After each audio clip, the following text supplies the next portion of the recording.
حالت جنابت میں اذکار اور تسبیح پڑھنا، حالت جنابت میں تسبیح ہاتھ میں لے کر تیسرا کلمہ، درود شریف، استغفار یا دوسرے اذکار اور دعائیں پڑھ سکتے ہیں۔ ام ساجد انڈیا سے، جی بالکل پڑھ سکتے ہیں، کوئی حرج نہیں ہے اس میں۔ اور خاص طور پہ جو خواتین مینسز کی حالت میں ہوتی ہیں وہ تو بالکل ہی عبادت چھوڑ دیتی ہیں، یہ بھی صحیح نہیں ہے بھائی، نماز اور تلاوت نہیں کرنی، باقی عبادتیں تو کریں، تسبیحات پڑھیں، دعائیں مانگیں اللہ تعالیٰ سے۔ اچھا، ناپاکی میں قرآن کی آیت پڑھنا، یہ سوال پوچھا ہے، یہ پوچھنے والے نے نام ہی نہیں لکھا۔ کیا ناپاکی کی حالت میں قرآن کی آیت پڑھ کر دعا کر سکتے ہیں یا نہیں؟ نیز بغیر وضو کے قرآن کی آیت پڑھ سکتے ہیں یا نہیں؟ بغیر وضو کے تو بہرحال قرآن پڑھ سکتے ہیں، البتہ ناپاکی کی حالت میں قرآن کی تلاوت جائز نہیں ہے۔ البتہ قرآن کی وہ آیتیں جن میں دعا کا عنصر پایا جاتا ہے، دعا کے میننگ پائے جاتے ہیں، تو ان آیتوں کو ناپاکی کی حالت میں دعا کی نیت سے پڑھ سکتے ہیں، تلاوت کی نیت سے نہیں پڑھ سکتے۔ جیسے قرآن میں آتا ہے ربنا آتنا فی الدنیا حسنۃ وفی الآخرۃ حسنۃ وقنا عذاب النار، اب یہ دعا ہے لیکن قرآن کی آیت بھی ہے، تو آپ اسے آیت کی نیت سے نہ پڑھیں، ناپاکی کی حالت میں دعا کی نیت سے آپ پڑھ سکتے ہیں۔ اسی طرح آیت الکرسی ہے تو یہ قرآن کی آیت، لیکن اگر آپ ناپاکی کی حالت میں یعنی جنابت میں یا حیض و نفاس کی عورت اگر ہے تو حیض و نفاس کی حالت میں آیت الکرسی قرآن کی تلاوت کی نیت سے نہ پڑھیں، ہاں وہ بطور دم کے، بطور رقیہ کے، بطور وظیفہ کے پڑھ سکتی ہے وہ۔ اسی طرح سورہ فلق، سورہ ناس ہے، آپ دم کرنے کے لیے تو پڑھ سکتے ہیں، تلاوت کی نیت سے نہیں پڑھ سکتے آپ۔ ناپاک بستر پر ناپاک کپڑوں میں تلاوت وغیرہ کا حکم، اگر بیڈ یا صوفہ وغیرہ ناپاک ہو جائے تو اس پر بیٹھ کر تلاوت کرنا، ذکر کرنا یا دینی بیان سننا جائز ہوگا یا نہیں؟ اس طرح ناپاک کپڑوں میں ان کاموں کا کیا حکم ہے؟ سلمان صاحب لاہور سے۔ دیکھیں یہ سارے کام جائز ہیں کیونکہ طہارت نماز کے لیے شرط ہے، نماز کے علاوہ عبادت کے لیے طہارت شرط نہیں ہے، لیکن یہ بہرحال ادب کے خلاف ضرور ہے کہ جگہ ناپاک ہے، آپ وہاں بیٹھ کے قرآن کی تلاوت کر رہے ہیں، ناپاک کپڑے پہن کے کر رہے ہیں، تو یہ بہرحال ادب کے خلاف ہے، اس لیے اس سے اجتناب کرنا چاہیے۔ اس سے تلاوت کی اہمیت بھی دل سے نکل سکتی ہے، اور ہاں بیان سن لیں، اگر اس کو فوری طور پر پاک کرنے میں کوئی تکلیف ہو رہی ہے تو بیان سننے میں کوئی حرج نہیں ہے، لیکن تلاوت کرنا ناپاک کپڑوں میں یہ بہتر نہیں ہے۔ ناپاکی کی حالت میں آیت کریمہ پڑھنے کا حکم، کیا آیت کریمہ کا ختم بغیر وضو کے ناپاکی میں کیا جا سکتا ہے؟ نیز کیا خواتین دوران حیض آیت کریمہ پڑھ سکتی ہیں؟ فاطمہ بیگم انڈیا سے۔ آیت کریمہ جب تلاوت پڑھی جاتی ہے نا بطور وظیفے یا دعا کے، تو اس میں قرآن کی نیت نہیں ہوتی، اور علماء نے یہ بات بیان کی ہے فقہاء نے کتابوں میں کہ قرآن کی کسی آیت کو بطور وظیفے کے یا بطور دعا کے پڑھا جائے تو وہ قرآن پھر قرآن نہیں رہتا، بلکہ وہ محض ایک دعا بن جاتی ہے، لہذا وہ ناپاکی کی حالت میں بھی پڑھی جا سکتی ہے۔ لہذا آیت کریمہ آپ اگر وظیفے کے طور پہ، دعا کے طور پہ پڑھ رہی ہیں تو یہ کام ناپاکی کی حالت میں بھی ہو سکتا ہے۔ اسی طرح آیت کریمہ کے علاوہ سورہ فاتحہ ہے، یا رات کو سوتے ہوئے جو دم کیا جاتا ہے اپنے اوپر، سورہ فلق، سورہ ناس اور سورہ اخلاص کے ذریعے، تو یہ سب جائز ہے، اس میں ناپاکی کی حالت میں بھی کر سکتے ہیں، کیونکہ یہ قرآن کی تلاوت کی نیت سے نہیں ہوتا بلکہ یہ دم یا رقیہ کی نیت سے ہوتا ہے۔ قرآن پورا کرنے کے لیے حالت حیض میں قرآن پڑھ سکتے ہیں۔ میرا قرآن ختم ہونے میں 3 پارے رہ گئے ہیں، پیریڈ شروع ہو گئے ہیں، میں نے ایک کلپ میں سنا تھا کہ حیض کی حالت میں قرآن پڑھ سکتے ہیں اور تلاوت بھی سن سکتے ہیں، کیا یہ بات صحیح ہے؟ تلاوت سن تو سکتے ہیں، قرآن پڑھ نہیں سکتے، اس بارے میں میرا کلپ موجود ہے یوٹیوب پہ، محترمہ ڈاکٹر فرحت ہاشمی کا ایک ان کے حوالے سے ایک بات چلی تھی، اور جو ان کی اکیڈمی میں کام کرنے والی خواتین ہیں انہوں نے ایک فتوے کو وائرل کیا تھا جس میں یہ بتایا گیا تھا کہ حالت حیض میں بھی عورت قرآن کو ہاتھ لگا سکتی ہے۔ اس پر میں نے کلپ ریکارڈ کروایا تھا، تو میں محترمہ ڈاکٹر فرحت ہاشمی صاحبہ کا حوالہ اس لیے دے رہا ہوں کہ میرا نام لکھ کے نا جب یہ سرچ کریں گے تو اس پہ وہ کلپ آپ کے پاس آ جائے گا، تو اس میں پہلے پورا مدلل اس پر میرا بیان ہے دلائل کے ساتھ کہ حالت حیض میں عورت قرآن کو ہاتھ نہیں لگا سکتی۔ مقصد خدا نخواستہ ڈاکٹر فرحت ہاشمی صاحبہ پر تنقید کرنا نہیں ہے کہ علمی مسئلے میں ان سے اختلاف کرنا ہے، اور مجھے یہ یقینی بھی معلوم نہیں ہے کہ ڈاکٹر فرحت ہاشمی صاحبہ کی رائے کیا ہے اس بارے میں۔ کسی نے مجھے بتایا تھا کہ ان کی یہ رائے ہے اور وہ اس کو پروموٹ کرتی ہیں کہ حالت حیض میں عورت قرآن کو ہاتھ لگا سکتی ہے، تو اس پر میں نے دلائل سے ایک بات ریکارڈ کروائی تھی، وہ آپ سرچ کر لیں۔ قطع نظر اس سے کہ باقی ڈاکٹر فرحت ہاشمی ایسا کہتی بھی ہیں کہ نہیں کہتی، واللہ عالم، باقی ڈاکٹر فرحت ہاشمی صاحبہ کا جو ایک کام ہے ماشاءاللہ قرآن کی خدمت کے حوالے سے، اس کا میں بہرحال معترف ہوں۔ کراچی سے ایک خاتون نے سوال پوچھا ہے کہ ایام حیض میں غیر یقینی صورتحال ہو تو غسل کب کریں؟ حیض کے آخری دنوں میں جب ہمیں دن میں صرف یہ 1 یا 2 بار اسپاٹنگ ہوتی ہے، یقین نہیں ہوتا کہ اب خون آئے گا یا نہیں، تو ہمیں غسل کرنے کے لیے کتنا انتظار کرنا چاہیے؟ نیز اگر ہم نے انتظار کیا اور بلیڈنگ نہ ہوئی تو کیا ان نمازوں کی قضا کرنی ہوگی؟ یہ سوال اگرچہ حیا کے خلاف ہے لیکن بہت زیادہ پوچھا جاتا ہے اور خواتین بہت پریشان ہوتی ہے. دیکھیے جب کم سے کم حیض کی مدت 3 دن ہے، 3 دن کے بعد کسی خاتون کو جب حیض آنا رک جائے تو خواتین کو اپنی عادت کا علم ہوتا ہے. اگر غالب گمان ہو کہ اب دوبارہ بلڈ نہیں آئے گا، حتیٰ کہ اسپاٹنگ بھی نہیں ہوگی، غالب گمان قریب بیقین ہو، تو ان پر لازم ہے کہ وہ غسل کریں اور نماز شروع کر دیں. لیکن اس کے بعد اگر 10 دن کے اندر اندر دوبارہ ذرا سی بھی بلیڈنگ ہو گئی، ذرا سی بھی، تو اس کا مطلب یہ تھا کہ وہ جو نماز پڑھی تھی وہ ناپاکی کی حالت میں پڑھی تھی، لہذا وہ نمازیں لوٹانے کی تو ضرورت نہیں ہے کیونکہ وہ نماز ہوئی نہیں سرے سے. لیکن جیسے اسپاٹنگ ہو تو دوبارہ سے رک جائیں نماز پڑھنے سے، اور پھر جب غالب گمان ہو کہ اب دوبارہ بلیڈنگ نہیں ہوگی تو دوبارہ غسل کر کے نماز شروع کریں. تو یہ ہے. تو ان کا جو اصل سوال تھا کہ ہمیں غسل کے لیے کتنا انتظار کرنا پڑے گا، تو اپنا غالب گمان دیکھنا پڑے گا آپ کو. جب غالب گمان ہو جائے کہ اب بلیڈنگ بالکل بھی نہیں ہوگی تو آپ پر لازم ہے کہ آپ غسل کریں اور نماز پڑھیں. اور اگر اس کے بعد یعنی غالب گمان نہیں ہے یہ، بلکہ ایک تردد ہے کہ شاید ہو شاید نہ ہو، تو پھر غسل کرنا لازم نہیں ہے، کیونکہ الیقین لا یزول بالشک، یقینی چیز تھی حیض کا ہونا، اس کا ختم ہونے کا جب تک یقین نہیں ہوگا تو غسل نہیں کیا جائے گا. البتہ بعض دفعہ ایسے ہوتا ہے کسی خاتون کا خیال یہ ہوتا ہے کہ اب دوبارہ مجھے بلیڈنگ ہوگی، اور اس خیال سے انہوں نے غسل ہی نہیں کیا، تو پھر پتہ چلا کہ بلیڈنگ تو نہیں ہو رہی، تو پھر جو نماز قضا ہوئی ہے اس کی قضا بھی کرنی پڑے گی. خواتین کو اس کا بہت خیال کرنا چاہیے کہ جب ایام ہوں ان کے مینسز کے تو وہ نماز کی بہت زیادہ حفاظت کریں. قرآن مجید میں اللہ تعالیٰ کا ارشاد ہے حافظوا علی الصلوات، نمازوں کی حفاظت کرو، محافظت. تو محافظت اسی طرح سے ہوتی ہے، اس کا خیال کرنا پڑتا ہے. تو فجر کی نماز اکثر خواتین کی گول ہو جاتی ہے کیونکہ وہ سوتے ہوئے میں گزر رہی ہوتی ہے اور اس دوران بلیڈنگ بند ہو چکی ہوتی ہے.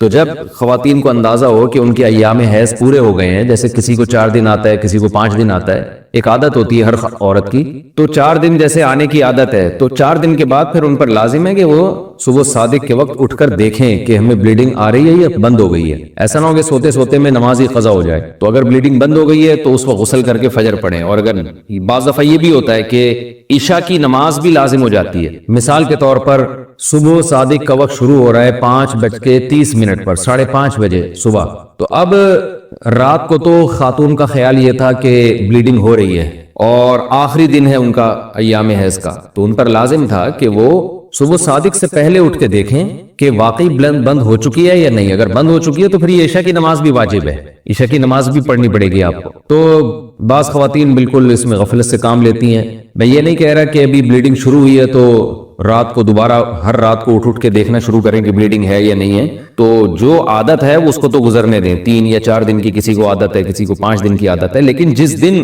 یہ احتمال شروع ہو جائے کہ اب بلیڈنگ رک سکتی ہے تو اس دن عشاء کی نماز اور فجر کی نماز میں خاص طور پر خیال کریں، کیونکہ یہ 2 نمازیں سوتے میں گزر جاتی ہیں. نیوٹرون کا ایک پورا کیا ہے سسٹم ہے. تو اللہ کہتے ہیں وَمِمَّا لَا يَعْلَمُونَ، جو چیزیں تم نہیں جانتے ان میں بھی اللہ نے کیا بنائے ہیں؟ جوڑے بنائے ہیں. دیکھو ہم نظام شمسی کو دیکھ لیں، نیوکلیس کے اندر ہوتا ہے مولیکیول. تو پورا ایک مولیکیول کی ڈیفینیشن یہ ہے کہ کسی بھی چیز کو جب توڑا جائے نا تو وہ آخری ذرہ جس میں اس چیز کی تمام خصوصیات ہوں، جس کو مزید اب توڑے تو وہ خصوصیات چینج ہو جائیں، اس کو مولیکیول کہتے ہیں. اتنی ہم بھی فارغ نہیں ہیں، دیسی ہیں مگر اتنے بھی نہیں جتنا آپ سمجھ رہے ہو. تو مولیکیول کو آگے توڑیں گے تو پھر اس میں آئٹم ہوگا، پھر آئٹم کے اندر نیوکلیس، پھر الیکٹران پروٹون کا پورا سسٹم، پھر وہ سسٹم کی طرف ذہن چلا جاتا ہے ہمارا. سسٹم جب بھی بولا کروں سمجھ لو پاکستان کے الیکشن مراد ہے. اس سے پاکستان کے الیکشن سسٹم کے تحت ہوتے ہیں، سسٹم کے تحت ہوتے ہیں. صحیح ہے. خیر ایسی جگہوں سے لوگ جیتتے ہیں جہاں سے وہ کہتے ہیں ہم نے تو خود بھی ہمیں نہیں پتا تھا. اچھا یار زیادہ ہے، پھر سافٹ ویئر کا مسئلہ آ جاتا ہے. چلیں تو سبحان الذي خلق الازواج كلها مما تنبت الارض ومن انفسهم ومما لا يعلمون. اللہ فرماتے ہیں وہ چیزیں جن کو تم جانتے نہیں ہو اس میں بھی ہم نے جوڑے بنائے ہیں. تو یہ پوری ڈیٹیل پھر آپ قرآن کی دوسری آیتیں دیکھ لیں، ہر جگہ اللہ تعالی نے اس نظام کو بیان کیا ہے قرآن مجید میں. دیکھو نظام شمسی میں سورج کیا ہے؟ وہ کھینچ رہا ہے نا 9 سیاروں کو. مرکز نظام شمسی کا سورج ہے. اس پہ ہم کہہ سکتے ہیں، میں سائنس کی زبان استعمال نہیں کر رہا، دیسی زبان ہے، وہ پازیٹیو ہے اور یہ زمین پہ کیا ہے؟ نیگیٹو چارج ہے. یہ میں اپنی دیسی اسٹائل میں بتا رہا ہوں، ایسا نہ ہو کہ آپ اس پہ کہیں یار سورج کھینچ رہا ہے زمین کو. یہ بھی گویا سورج شوہر ہے، یہ 9 سیارے اس کی بیویاں ہیں. سورج کی بھی 9 بیویاں کم از کم ہیں. اور مرکز کیا ہے؟ سورج ہے. پھر سورج کا مرکز کچھ اور ہے. خیر، تو اللہ تعالیٰ نے یہ پورا جو نظام بنایا، یہ میں اتنی ڈیٹیل کیا سائنسی تھیوری سمجھانے کے لیے بتا رہا ہوں، نہیں بھائی سائنس میرا ٹاپک نہیں ہے، نہ پیغمبروں کا ٹاپک ہے، نہ قرآن کا ٹاپک ہے سائنس. یہ بتانے کے لیے ہے کہ آپ کو بھی یہ دیکھنا پڑے گا کہ آپ مادی اعتبار سے کس کیٹیگری میں آتے ہو اور روحانی اعتبار سے کس کیٹیگری میں آتے ہو. مادی اعتبار سے تو اللہ نے ہمیں بنا دیا، اللہ نے جوڑے بنائے، ایک کو مرد بنایا ایک کو. اور اچھا وہ خواجہ سرا کی بات ادھوری رہ گئی تھی، اتنے خواجہ سرا ہوتے نہیں ہیں جتنے ہمیں نظر آ رہے ہیں، بہت کم ریشو ہے خواجہ سرا ہونے کا. اور اس میں بھی کچھ میں مردانہ علامتیں زیادہ ہوتی ہیں تو شریعت اس کو مرد مانتی ہے، کچھ میں عورتوں والی علامتیں زیادہ ہوتی ہیں تو شریعت اس کو عورت مانتی ہے. اور تو وہ بھی یا تو مرد ہوں گے یا عورت ہوں گے، تو بیچ کا کوئی بھی نہیں ہوتا. اور اس میں بھی اب سائنس نے ترقی کر کے عقدہ مسئلہ حل کر دیا کہ جو مردانہ علامتیں جن میں زیادہ ہیں ان کے لیے شرعاً جائز ہے کہ آپریٹ کروا کے پورے آدمی بن جاؤ وہ، اور جس میں عورت والی علامت زیادہ ہے تو شریعت ترغیب دیتی ہے کہ آپریشن کرواؤ اور پوری عورت بن جاؤ، بیچ میں رہنے کی تمہیں ضرورت نہیں ہے. تو یہ قصہ ہی ختم ہو گیا نا. کیا خیال ہے ٹرانسجینڈر کا؟ تو دو ہی ہیں، یا ادھر ہو جاؤ یا ادھر ہو جاؤ، پورے ادھر ہو جاؤ. کچھ کو تو اللہ نے پیدا کر دیا پورا ادھر ہی بنا دیا، جیسے ہم لوگ ہیں ہم کو پورا ہی بنا دیا اللہ نے، اور جو عورت ہے اس کو اللہ نے پورا شی بنا دیا. بہت تھوڑے سے لوگ ہوتے ہیں جو تھوڑے سے کنفیوز ہوتے ہیں تو وہ بھی ایک طرف ہو جائیں تو یہ قصہ کیا ہو جائے گا؟ بولو، ختم. ٹرانسجینڈر کا قصہ ہی ختم. تو اس لیے ڈونلڈ ٹرمپ نے بڑی اچھی بات کی، بھائی دو ہی جنس کو مانتا ہوں میں، یا ادھر یا ادھر، خاندانی بات کی. تو یہ میں اتنی ڈیٹیل اس لیے بتا رہا ہوں کہ جسمانی اعتبار سے تو اللہ نے ہمیں خود بتا دیا کہ تم کس طرف ہو، آدمی ہو یا عورت ہو. روحانی اعتبار سے بھی ہماری بہت ساری قسمیں ہیں. کچھ چیزیں ایسی ہوتی ہیں جو ہمیں اچھا بنانے کے لیے ضروری ہیں، سچا ہونا، صاف ستھرا ہونا، فیتھ فل ہونا، وفادار ہونا. اسی طرح بھائی بہادر ہونا، سخی ہونا. تو اللہ تعالیٰ نے بہادروں کی بہادری کو سمجھانے کے لیے بزدل پیدا کیے.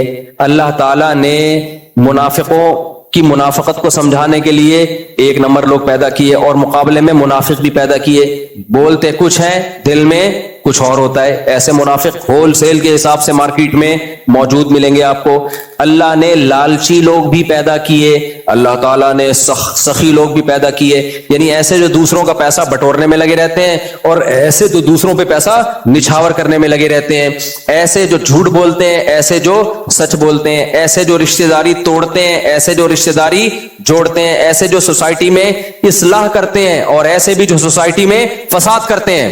تو اب ہمارے لیے چیزوں کو سمجھنا بہت آسان ہو گیا. چیزوں کو سمجھنا کیا ہو گیا؟ بہت آسان. ہم اچھے لوگوں میں ہیں یا برے لوگوں میں، اس کو دیکھنے کے لیے اب ہمیں بہت آسان ایک کرائٹیریا ہے کہ بروں کو دیکھ لو، اس کے الٹ بن جاؤ. کیا خیال ہے؟ خاندانی ہو گیا کہ نہیں ہو گیا کام؟ بھائی آپ کو اپنی سوسائٹی میں نظر آ جائیں گے، بروں کو دیکھ لو، خود آپ کو اندازہ ہوگا. دیکھو دوسروں کو دیکھ کے کیسے اندازہ ہوتا ہے. انسان کو اپنی برائی لگتی نہیں ہے. ہمیشہ وہ برائی جب دوسرے میں ہوتی ہے تو فوراً آپ کے سگنل کام کرنا شروع کر دیتے ہیں، یار یہ تو غلط ہے، یہ کیا ہے؟ غلط. تو بس دیکھ لو، جب میں دوسرے کے بارے میں کہہ رہا ہوں کہ یہ غلط ہے تو اٹ مینس کہ میرے اندر اگر یہ برائی ہوگی تو میں بھی کیا ہوں گا؟ غلط. تو دوسرے کے بارے میں دیکھ لیے. بہت بہترین معیار ہے کہ دوسرے کو سامنے رکھ کے اپنے آپ کو پرکھا کرو. اپنی برائی تو انسان اس کی تعویلات کر رہا ہوتا ہے، ایکچولی کر کے نا اس کو گھما رہا ہوتا ہے. اپنی برائی کبھی بری نہیں لگتی. جب واش روم جاتے ہیں وہاں گھنٹوں بیٹھ کے آتے ہیں، اسمیل نہیں آتی وہاں پہ. دوسرا آئے اور آپ جاؤ، کیسی ناک پکڑ کے باہر نکلتا ہے، یار پانی صحیح طرح بہا دیتے. کہتے ہیں کہ نہیں کہتے؟ ایگزاسٹ تو کر لیتے. کیا مطلب بھائی؟ رپورٹ تو ایک ہی ہے. جو رپورٹ آپ نے پیش کی وہی رپورٹ. کیا خیال ہے بھائی؟ جو رپورٹ آپ نے پیش کی ہے وہی رپورٹ اس نے پیش کی ہے، اور ہو سکتا ہے اس کی رپورٹ آپ کی رپورٹ سے اچھی ہو. آپ کا پیٹ خراب ہو، آپ کی رپورٹیں کلیئر نہ ہو، لیکن دوسرے کی رپورٹ پہ الٹی آتی ہے، اپنی رپورٹوں پہ کچھ بھی نہیں ہوتا. واش روم میں کنڈی لگا کے بیٹھ جاتا ہے، بھول جاتا ہے کہ میں کس سلسلے میں حاضر ہوا تھا.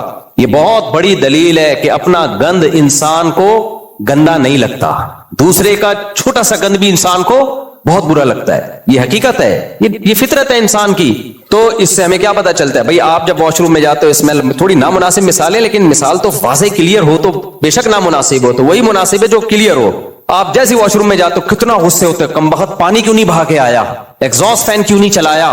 تو اس سے فوراً اندازہ ہونا چاہیے آپ کو کہ بھائی مجھے جو اپنی رپورٹ بری نہیں لگ رہی تھی وہ اس لیے کہ وہ میری تھی. اس کا مطلب میں اگر یہ کام کروں گا تو دوسرے کو بھی اتنا ہی غصہ آئے گا جتنا مجھے غصہ آ رہا تھا. دوسرے کے عمل سے پتہ چلتا ہے, کمپیئر کریں آپ. تو ایسے ہی میرے بھائی جو اخلاقی برائیاں ہوتی ہیں نا, اخلاقی کائنڈلی اخلاقی برائیاں, وہ بھی اپنی بری نہیں لگ رہی ہوتی, دوسرے کی بہت زیادہ بری لگ رہی ہوتی ہیں. آپ جھوٹ بول کے مال بیچتے ہو تو ہوتا یہ ہے کہ آپ تو مجبور ہوتے ہو, آپ کہتے ہو ایکچولی مہنگائی اتنی ہے, سارے جھوٹ بول رہے ہیں, تو آپ تھوڑی دیر کے لیے اپنے آپ کو کسٹمر کی جگہ رکھ لو کہ میں کسٹمر ہوں اور یہ جو کسٹمر ہے یہ دکاندار ہے, یہی پتلون خریدنے کے لیے میں اس کے پاس آیا ہوں, اور یہ نیو کراچی میں بنی ہے اور اس کمبخت میں میڈ ان جاپان لکھا ہوا ہے اس کے اوپر, اور اب یہ مجھے بیچ رہا ہے, اور میں اس سے کہہ رہا ہوں کہ جھوٹ کیوں بول رہے ہو, تو یہ دلیل دے رہا ہے کہ مہنگائی کی وجہ سے سچ بول کے مال بیچنا بہت مشکل. تو میرا ایٹیٹیوڈ کیا ہوگا, میں کہوں گا ویل ڈن, تھینک یو. مہنگائی میں ایسا ہی کرنا چاہیے ورنہ بھوک سے مر جاؤ گے. کیا آپ کا ریئیکشن یہ ہوگا؟ بولو نا. نہیں ہوگا, آپ کو غصہ آئے گا, اوے تو کیا تیرے حق میں مہنگائی ہے, ہم کیا سونے کے نیوالے کھا رہے ہیں, ہمیں کیوں الو بنا رہا ہے اس مہنگائی میں, کہ ہم بھی اسی ملک کے شہری نہیں ہیں, کہ ہم بھی انسان نہیں ہیں, کہ ہمارے بچے نہیں ہیں, ہمیں کیوں جھوٹ بول رہا ہے بھائی. کتنے ہم نے واقعات سنے ہیں, مرغی والے نے جو ہے نا وہ جو گوشت نہیں بیچ رہے ہوتے, وہ جو تولنے کے باٹ ہیں یا جو ڈیجیٹل ترازو ہے اس میں گڑبڑ کی ہوتی ہے. ہمارے ایک دوست نے پکڑ لیا, ہمارے ایک دوست کا بزنس تھا, انہوں نے پارٹنرشپ پہ اسی طرح بزنس کھولا جو چکن میٹ ہے اس کا بزنس. تو ایک کسی خاتون کو پتا چل گیا کہ یہ پارٹنر ہیں اس کے, بہت بڑی داڑھی تھی ان کی. وہ خاتون گوشت لے کر آئی اور کہا کہ آپ کی پارٹنرشپ پہ جو شاپ ہے میں نے وہاں سے یہ میٹ خریدا ہے 10 کلو یا 15 کلو, میں نے گھر میں ایک الگ ترازو رکھا ہوا ہے, جب اس پہ آ کے ناپا تو 2-3 کلو کا فرق آ رہا ہے اس میں. کہ مجھے پتا چلا آپ پارٹنر ہیں اس پہ. تو وہ آ گئی, تو وہ صاحب نے مجھے بتایا کہ میں دکاندار کے پاس گیا کہ بھائی تو مجھے بدنام کر رہا ہے. کہتے ہیں اس نے باتوں کو گھما دیا. جب وہ خاتون چلی گئی تو کہتے ہیں صاحب آپ جیسے بے وقوف لوگوں کا کام نہیں ہے بزنس کرنا. الفاظ تھے اس کے, صاحب آپ جیسے بے وقوف لوگوں کا کام بزنس کرنا نہیں ہے, یہ تو سب کرتے ہیں 2-4 کلو کا فرق, ورنہ تو بھائی اتنا تو گزارا کیسے ہوگا صاحب, آپ نہیں کر سکتے. انہوں نے کہا بھائی تو میرا باپ ہے جو مجھے سمجھا رہا ہے, تجھے کہا ہے کہ بھائی نہیں چلتا تو بند کرو اس بزنس کو, کوئی اور کام کریں گے ہم. تو یہی 10-15 کلو گوشت میں اگر 2-4 کلو کی ڈنڈی ماری جاتی. اب دیکھو یہ جو کمیلوں میں جانور کٹ رہے ہیں پائپ کے ذریعے نا, پریشر کے ذریعے, دیکھو اور آسان مثال, ٹھیکے دار سے ہمیشہ جو بلڈر ہوتا ہے نا اس سے ہمیشہ وہ گھر خریدو جو کمبخت نے اپنے لیے بنایا ہے. جو دوسروں کے لیے بنایا وہ گھر کبھی بھی نہ خریدو اس سے. نہیں آئی سمجھ, بہت گہری بات. جو ٹھیکیدار آدمی جو بیچنے کے لیے جو گھر بناتا ہے وہ نہیں لو اس سے. اس میں اوپر تو بہت فنیشنگ ہوگی, لیکن آپ گھڑی لگانے کے لیے جب کیل ٹھوکو گے نا اس میں تو پورا پلستر اکھڑ کے باہر گرے گا. یہ تجربے ہیں ہمارے. پلستر کیا ہوگا, اکھڑ کے باہر آئے. تو لیکن جو وہ گھر اپنے لیے بناتا ہے اس میں آپ ڈرل مشین سے بھی سوراخ کرو گے تو پلستر نہیں اکھڑے گا. سمجھتے ہو گے نہیں سمجھتے؟ میکینک آپ کا اپنا ہوگا, محلے پڑوس کا تو ایمانداری سے کام کرے گا. چلتے پھرتے راستے میں کسی میکینک سے کوئی کام کروا دیا آپ نے تو جگاڑ کر کے دے دے گا آپ کو, بائک آپ کی یا گاڑی آپ کی جگاڑ کر کے دے دے گا. لیکن یہی کام کوئی ڈرامہ اس کے ساتھ کرے تو اس کا میٹر گھوم جائے گا. اب میں اصل میرا ٹاپک تھا آج وہ تھا فسادی اور غیر فسادی. اصل بات تو میں یہ لے کے چلا تھا. تو اسی طرح میرے بھائی یہ سمجھنا کہ میں فسادی ہوں یا نہیں ہوں, اس کا پتہ جب چلتا ہے جب آپ کو اپنے جیسے کسی فسادی سے واسطہ پڑ جائے. سمجھ رہے ہو؟ بڑی مزے کی بات ہے. اس پہ بھی $2000 بنتے تھے, استغفر اللہ. یعنی اپنے جیسے کسی فسادی سے آپ کا واسطہ پڑ جائے جو بالکل آپ جیسا ہو. میں اپنے آپ کو بھی اس میں شامل کر رہا ہوں. ہم کو اپنے جیسے فسادی سے واسطہ پڑ جائے تو پھر ہمیں پتا چلتا ہے کہ ہم کتنے بڑے فسادی ہیں. کیسے؟ فسادی کی سب سے پہلی علامت کیا ہوتی ہے؟ اپنے اختیارات سے تجاوز کرتا ہے وہ. دیکھو فسادی کی 2 قسمیں ہوتی ہیں. ایک تو وہ فسادی جو کہتا ہے میں ہوں ہی فسادی, جو کیا کہتا ہے میں ہوں ہی فسادی. جیسے یہ ڈاکو چور, یہ تو اپنے آپ کو مانتے ہیں بھائی ہم تو چور ہیں, ان کو فخر ہے. ایک چور کو پکڑا نا کورٹ میں پیش کیا گیا تو کورٹ نے کہا کمبخت تو نے ایسے پھرتی سے چوری کی ہے کسی کو کانو کان خبر نہیں ہوئی. کہتے تھینک یو سر, آپ پہلے آدمی ہیں جنہوں نے میرے پیشے کی تعریف کی ہے. تو اس کو اپنے چور ہونے پہ کیا تھا, جیب کترے مقابلے کر رہے ہوتے ہیں. ابے تو پکڑا گیا, میں تو کبھی پکڑا نہیں گیا, میں تو ایسے جیب میں ہاتھ ڈالتا ہوں, ایسے پیسے نکالتا ہوں, بڑے بڑوں کو الو بناتا ہوں. وہ سکھا رہے ہوتے ہیں پیسے لے کے. تو ایک فسادی وہ ہوتا ہے جس کو پتا ہوتا ہے کہ ہم کیا ہیں, فسادی ہیں, ہم سوسائٹی میں فساد مچا رہے ہیں. ان کا کام ہے باقاعدہ آرڈر پہ لڑوانے کے لیے ان کو رکھا جاتا ہے. یہ کم درجے کے فسادی ہیں. ایک فسادی وہ ہوتے ہیں جو اصلاح کا لیبل لگا کے سوسائٹی میں فساد کرتے ہیں. یہ فسادی سوسائٹی میں زیادہ نہیں بلکہ بولو بہت زیادہ ہے, بہت زیادہ ہے. اچھا, ان کی بھی پھر دو قسمیں ہیں. ان کی بھی پھر کتنی قسمیں ہیں؟ دو. یہ لیبل تو لگا رہے ہوتے ہیں کہ ہم اصلاح کر رہے ہیں, لیکن خود ان کو پتا ہوتا ہے کہ ہم فسادی ہیں, لیکن لیبل کیا لگاتے ہیں؟ اصلاح کا. جیسے فرعون, اس کو پتا تھا میں بہت بڑا فسادی ہوں, لیکن جب فساد کے فیصلے کرتا تو اپنے لوگوں کو, اپنی سوسائٹی کو سمجھاتا کہ ما اریکم الا ما ارا وما اہدیکم الا سبیل الرشاد. دیکھو میں جو تمہیں بتاؤں گا نا وہ صحیح ہوگا, اور میں جو کچھ آرڈر دے رہا ہوں وہ بالکل سوسائٹی کی اصلاح کے لیے, کہ ہمارے کنٹری کو اس قسم کے پروگراموں کی اور اس قسم کی پالیسیوں کی بہت شدید ضرورت ہے کہ موسیٰ کلیم اللہ کی دعوت کو کچل دیا جائے اور بنی اسرائیل کے بچوں کو مزید اسپیڈ کے ساتھ قتل کیا جائے. تو دیکھنے میں فساد لگ رہا ہے, لیکن ایکچولی اس سے ہمارے کنٹری میں امن و امان آئے گا. اور یہ جو معاذ اللہ فسادی لوگ ہیں, معاذ اللہ نقل کفر, حضرت موسیٰ کو الٹا فسادی کہہ رہا تھا وہ, یہ جو اس طرح کے لوگ ہیں جو ہمیں ہمارے باپ دادا کے دین سے ہٹانا چاہ رہے ہیں اور سوسائٹی میں فساد پیدا کر رہے ہیں, یہ بالکل یہ جو ہے نا یہ سلسلہ ہی ہمیشہ کے لیے ختم ہو جائے گا. تو اس لیے یہ جو نصیحتیں مجھے کر رہے ہو کہ یہ اللہ کے پیغمبر ہیں, توحید کی دعوت دے رہے ہیں اور بچوں کو قتل کرنے سے روک رہے ہیں اور ظلم کرنے سے روک رہے ہیں, یہ ہمیں نہیں بتاؤ. میں جو فیصلہ کروں گا وہ سوسائٹی کے لیے کیا ہوگا اچھا. حالانکہ فرعون کو پتا تھا کہ میں جھوٹ بول رہا ہوں, پتا تھا کہ نہیں پتا تھا؟ اس کو پتا تھا کہ بھائی یہ سب ریاست کے حکومت کے لیے اور سب لوگوں کو الو بنانے کی باتیں. تو یہ وہ فسادی ہے جس کو پتا ہے کہ میں فسادی ہوں, لیکن وہ لیبل سوسائٹی میں کیا لگا رہا ہے؟ اصلاح کا. یہ بھی بہت بڑے فسادی ہوتے ہیں. اس سے بھی بڑے فسادی پتہ ہے کون ہوتے ہیں؟ جو لیبل اصلاح کا لگاتے ہیں اور سمجھتے بھی یہی ہے کہ ہم اصلاح کر رہے ہیں, لیکن اصلاح کے بجائے سوسائٹی میں کیا ہو رہا ہوتا ہے؟ بے تحاشا فساد. کیونکہ ان کا طریقہ کار ایسا ہوتا ہے جس طریقہ کار سے کبھی کسی سوسائٹی کی اصلاح ہوئی نہیں ہے. نہ اس سے گھر ٹھیک ہو سکتا ہے, نہ کوئی ادارہ ٹھیک ہو سکتا ہے, نہ اس طریقہ کار سے کوئی ملک ٹھیک ہو سکتا ہے, نہ دنیا ٹھیک ہو سکتی ہے. یہ سب سے ڈینجرس فسادی ہوتے ہیں. سمجھ میں آ رہی ہے بات؟ یہ کون لوگ ہوتے ہیں؟ تین قسمیں سمجھ میں آ گئیں؟ دوبارہ سے ریپیٹ کر دیتا ہوں. یہ فسادیوں کی تین قسمیں ہیں. پہلی قسم جو طریقہ بھی فساد والا, لیبل بھی فساد والا, اور وہ پتہ بھی ان کو ہوتا ہے کہ ہم ہیں ہی فسادی. ڈاکو, چور, اس ٹائپ کے جتنے لوگ ہیں سوسائٹی میں, جن کو باقاعدہ بھیجا جاتا ہے لڑوانے کے لیے, طلاقیں دلوانے کے لیے میاں بیوی میں, ان کو پتا ہوتا ہے. جیسے یہ عامل لوگ نہیں ہوتے, عامل, ان کو بھی اپنے بارے میں سب پتا ہوتا ہے کہ ہم کیا کر رہے ہیں. دوسرا کیا ہوتا ہے؟ دوسرے وہ لوگ ہوتے ہیں جو لیبل اصلاح کا لگاتے ہیں, لیکن ان کو پتا ہوتا ہے کہ ہم اصلاح نہیں کر رہے, ہم کیا ہیں؟ فسادی. لیکن فساد کو اصلاح کہہ کے سوسائٹی میں الٹے کام کر رہے ہوتے ہیں, جیسے ان کا بچہ بلی پالی ہوئی ہے جس نے. اچھا, تیسرا یہ جو لیبل بھی اصلاح کا لگاتے ہیں اور ان کا اپنے بارے میں خیال بھی یہی ہوتا ہے کہ ہم کیا کر رہے ہیں؟ اصلاح. لہذا بڑے اخلاص سے اصلاح کا کام کر رہے ہوتے ہیں, لیکن کام کرنے کا طریقہ وہ ہوتا ہے جو ٹھیک نہیں ہوتا. اس کے ریزلٹ بہت ڈینجرس اور بہت خطرناک نکلتے ہیں. اس کی میں ایک مثال دیتا ہوں, جیسے لیبیا اور شام میں ہوا ہے. لیبیا میں کیا ہوا تھا پتہ ہے آپ کو؟ جنرل قذافی میں کچھ تھی عیاشیاں, لیکن لیبیا اکنامکلی ایک انتہائی پاورفل کنٹری تھا. بڑی طاقتوں کی آنکھوں میں آنکھیں ڈال کے بات کیا کرتا تھا. وہاں کی عوام بہت اسٹیبل تھی, شادی پہ پیسے ملا کرتے, بچوں پہ الاؤنس ملا کرتے. جو نوجوان پڑھنا چاہتے یورپ امریکہ, حکومت کے خرچوں پہ ان کو بھیجا جاتا. بڑی طاقتوں نے دیکھا کہ ہے ایک اسلامی ملک, اس اسلامی کنٹری میں خرابی ہے کہ اس کا صدر عیاش ہے. اس کا صدر کیا ہے؟ عیاش ہے. تو ملک مزے اڑا رہا ہے, تو اس ملک کی کمزوری سے ناجائز فائدہ اٹھاؤ اور پبلک کو یہ سمجھاؤ کہ یہ سب کھا گیا. اس نے کیا کیا؟ سب کھا گیا. یہ تو اس کو خلاف اٹھو.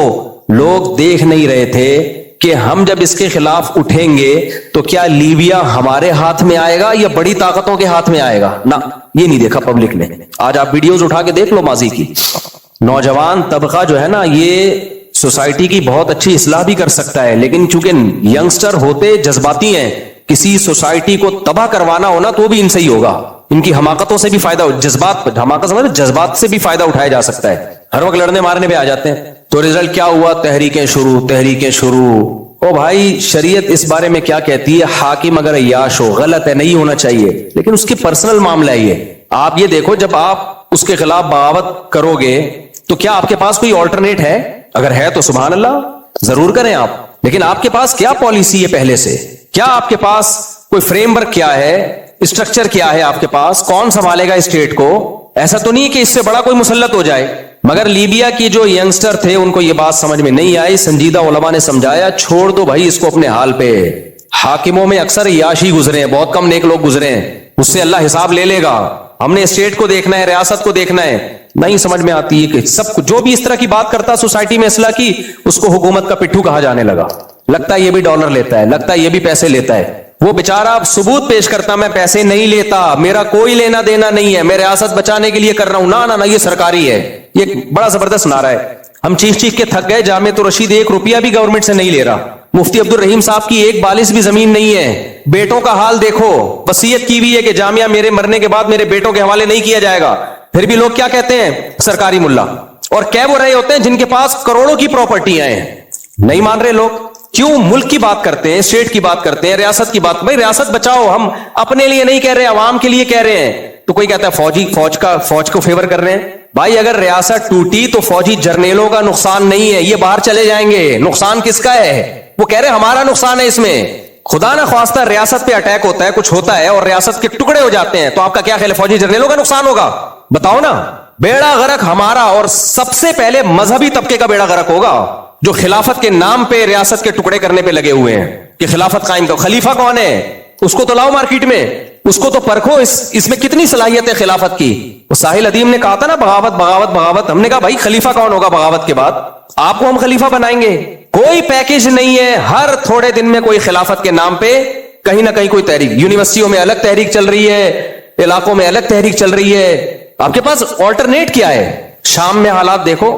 ٹھیک ہے شام میں جو حکومت تھی وہ ہمارے مسلک کی نہیں تھی, لیکن امن تھا, امان تھا, علماء کی ایک بہت ویلیو تھی وہاں پہ.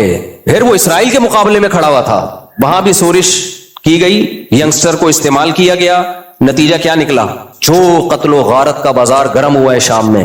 اب ایک حکومت آ تو گئی ہے, لیکن ہمیں نہیں پتا اس حکومت کا فیوچر کیا ہے, آپس میں مزید کتنی خانہ جنگی ہوگی. اور ایسا تو نہیں ہے کہ حکومت تو آ گئی اچھے لوگوں کی, لیکن اس سے فائدہ کون اٹھانا شروع کر دے؟ اسرائیل. ہمیں نہیں پتا, اللہ کرے اچھا ہی ہو. میں کوئی یقینی رائے قائم نہیں کر رہا کسی کے بارے میں. تو ہر جگہ آپ کو ایسے لوگ نظر آئیں گے. باتیں کرنے پر خوب سمجھ لو گورنمنٹ کی طرف سے کوئی پابندی نہیں ہے. کچھ بھی آپ پیکج لے کر آؤ, ہمیشہ اصلاح کا وہ پیکج ہو جو سوٹیبل پیکج ہو, جو گراؤنڈ ریئلٹی سے میچ کر رہا ہو.